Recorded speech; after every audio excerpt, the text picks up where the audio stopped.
কালীঘাটের ফ্ল্যাটে আক্রান্ত ব্যবসায়ী দম্পতি। বাড়ির কর্তাকে ধারালো অস্ত্রের কোপ আত্মীয়ের, বাধা দিতে গিয়ে হাত কাটা গেল স্ত্রীর। গতকাল রাত ৯টা নাগাদ কালীঘাট টেম্পল রোডের ঘটনা।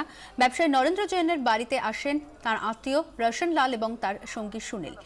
বাড়িতে ঢোকার কিছুক্ষণ পরে জৈন দম্পতিকে নিয়ে ছাদে যায় তাদের আত্মীয় রোশন লাল। সেখানে হঠাৎই ধারালো অস্ত্র নিয়ে নরেন্দ্রের ওপর চড়াও হয় রোশন। বাধা দিতে গিয়ে হাত কাটা যায় নরেন্দ্র জৈনের স্ত্রী সরলা জৈনের। এরপরেই বাড়ি ছেড়ে চম্পট দেয় রোশন লাল এবং তার বন্ধু। প্রাথমিক তদন্তে পুলিশের অনুমান ব্যবসায়িক শত্রুতার জেরেই হামলা। জৈন দম্পতির ওপর হামলা চালিয়েছে রোশন। ঘটনার তদন্ত শুরু করেছে পুলিশ।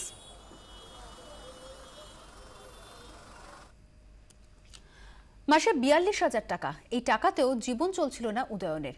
আরও টাকা চাই, আর তাই শুরু হয়েছিল বাবা মায়ের সই জাল করে টাকা তোলা। খুনি উদয়নের জালিয়াতির সূত্র পেলেন তদন্তকারীরা। প্রয়োজনের অতিরিক্ত টাকা, আরও টাকার খিদে। উদয়নের বখাটে থেকে খুনি হয়ে ওঠার পিছনে কারণ এমনই। টাকার জন্যই বাবা ও মাকে ঠান্ডা মাথায় খুন করে সে। পুলিশকে উদয়ন জানিয়েছে, রায়পুরের বাড়িতে বাবা মাকে খুনের পর দুজনেরই মুখ প্লাস্টিক দিয়ে মুড়ে দেয় সে। খুনের এই পদ্ধতি উদয়ন শিখেছিল মার্কিন টিভি চ্যানেলের ক্রাইম সিরিয়াল দেখে। বাবা মাকে খুনের পর মাসে মাসে মোটা টাকা আয় করতে থাকে উদয়ন। মায়ের পেনশন, বাড়ি ভাড়া, ফিক্সড ডিপোজিটের সুদ মিলিয়ে মাসে প্রায় ৪২,০০০ টাকা আয় করত উদয়ন। কিন্তু এই টাকাতেও চলছিল না, তাই আরেকটি অপরাধে জড়িয়ে পড়ে সাইকো কিলার। বাবা ও মায়ের সই জাল করে ব্যাংক থেকে টাকা তুলতে শুরু করে সে। ছত্তিশগড় পুলিশের স্পেশাল ইনভেস্টিগেশন টিম জানতে পেরেছে, ব্যাংকে ৭২ বার বাবা মায়ের সই জাল করে প্রায় ৫০ লক্ষ টাকা তোলে উদয়ন। রায়পুরের দুটি ব্যাংক থেকে নথি বাজেয়াপ্ত করেছে সিট। নথি চেয়ে পাঠানো হয়েছে বাঁকুড়া পুলিশের কাছেও। হস্তলেখা বিশেষজ্ঞদের পাঠানো হচ্ছে সব নথি। তদন্তের জন্য উদয়নকে রায়পুরে নিয়ে যাওয়ার প্রস্তুতি শুরু করেছে ছত্তিশগড় পুলিশ। ১৪ই ফেব্রুয়ারি তাদের একটি দল বাঁকুড়ায় আসতে পারে। ট্রানজিট রিমান্ডের আবেদন জানাবে তারা। তদন্তের মিসিং লিঙ্ক জুড়তে জেরা করা হচ্ছে উদয়নের এক বান্ধবীকেও। বাঁকুড়া থেকে হীরক মুখার্জি ও কলকাতা থেকে সন্দীপ সরকারের রিপোর্ট, ২৪ ঘন্টা। উলুবেড়িয়ায় অস্থায়ী ব্যাংক কর্মীর আত্মহত্যা ঘিরে রহস্য। ব্যাংক ম্যানেজার এবং স্থানীয় ব্যবসায়ী সহ ৪ জনের বিরুদ্ধে অভিযোগ রজত চৌধুরীর পরিবারের। আদতে দুর্নীতি করেন রজতই, পাল্টা দাবি ব্যবসায়ীর পরিবারের। অস্থায়ী এক ব্যাংক কর্মীর পক্ষে আদৌ কি এই দুর্নীতি সম্ভব, উঠছে প্রশ্ন। ফেসবুক পোস্টে সোমনাথ ঘোষকে আত্মহত্যার জন্য দায়ী করেছেন রজত চৌধুরী। অভিযোগ, বাতিল নোট তাঁকে দিয়ে জোর করে বদল করিয়েছেন সোমনাথ ঘোষ।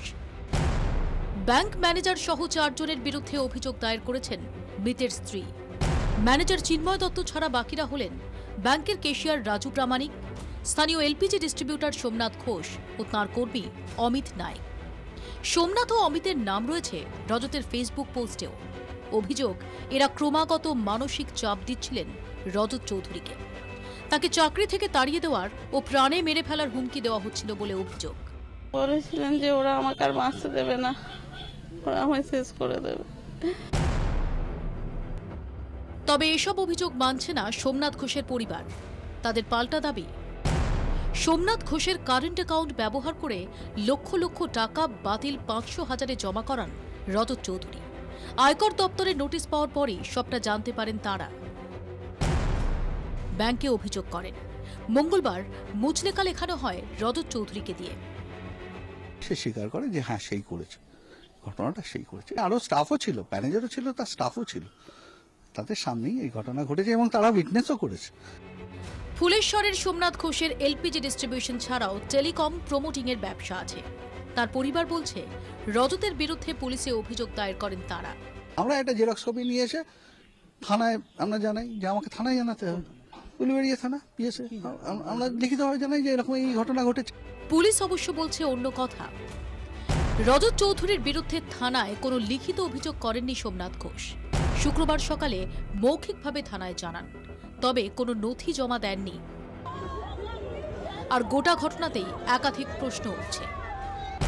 অস্থায়ী এক ব্যাংক কর্মী কি সকলের নজর এড়িয়ে এমনটা করতে পারেন? তা যদি হয়েই থাকে, ব্যাংকই বা কোনো অভিযোগ দায়ের করল না কেন?